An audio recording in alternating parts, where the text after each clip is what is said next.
Case சிலிண்டருக்கு மானியமா 100 ரூபாய் தருவேன்னு சொன்னீங்களே, என்ன ஆச்சு? கரும்புக்கு ஆதார விலையா 4000 ரூபாய் தருவேன்னு சொன்னீங்களே, என்ன ஆச்சு? இந்த ரேஷன்ல சர்க்கரை 1 கிலோ எக்ஸ்ட்ரா தருவேன்னு சொன்னீங்களே, என்ன ஆச்சு? ரேஷன்ல உளுந்தம்பருப்பு கொடுப்பேன்னு சொன்னீங்களே, என்ன ஆச்சு? நானும் இது எத்தனை வாட்டி ரிப்பீட் பண்றதுன்னு எனக்கு தெரியல. நீட்டை ரத்து செய்வோம்னு சொன்னீங்களே, என்ன ஆச்சு? சோ எதெல்லாம் அவரால் செய்ய முடியாதோ அதையெல்லாம் பொய் வாக்குறுதிகளா கொடுத்து ஏமாத்துறது தான் இவருடைய வேலையே.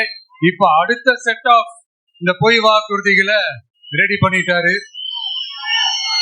அதனால அவரை மாதிரி நாங்க பொய் வாக்குறுதிகள்லாம் கொடுக்க மாட்டோம். மக்களுடைய தேவைகள் என்னன்னு சரியா புரிஞ்சுக்கிட்டு அதுக்கு ஏத்த மாதிரி தான் நாம செயல்படுவோம்.